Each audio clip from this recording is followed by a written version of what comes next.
डम डम डमरू बजा। करिया बाबा मोर भोले बाबा माँ भांगे धतूरा गांजा चढ़ा।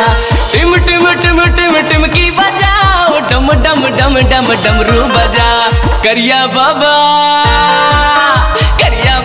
मोर भोले बाबा के मंदिर में जाके घंटा बजा।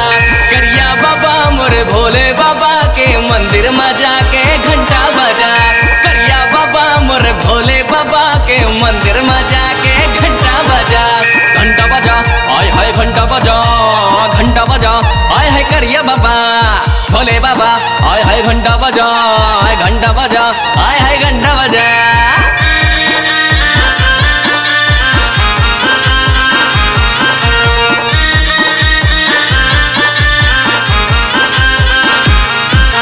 सावन महीना बरसत है पानी, उपनत है मैया गंगा जी रानी। सावन महीना बरसत है पानी, उपनत है मैया गंगा जी रानी। आलस भगा के धर ले कांवरिया, तर जाही चोला मौका है बढ़िया।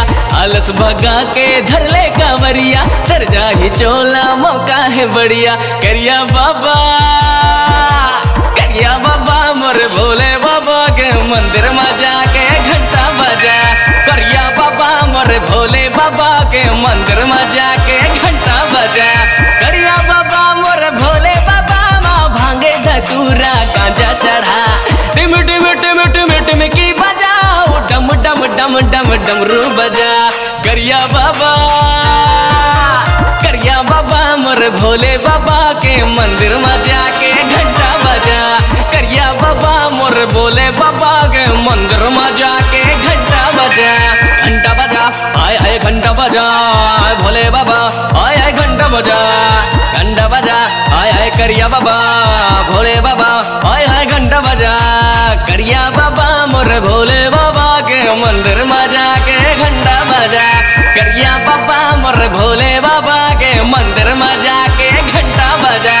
करिया बाबा मोर भोले बाबा के मंदिर में जाके घंटा बजा। करिया बाबा मोर भोले बाबा के मंदिर में जाके घंटा बजा।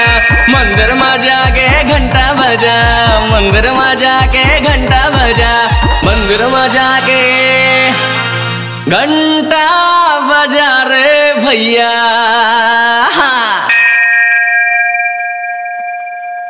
दोस्तों, छत्तीसगढ़ अब आपकी आवाज में झूमेगा। ऑडियो वीडियो रिकॉर्डिंग के लिए चले आइए SLV स्टूडियो चकरभाठा बिलासपुर। सोहन लाल वर्मा जी के द्वारा प्रस्तुत।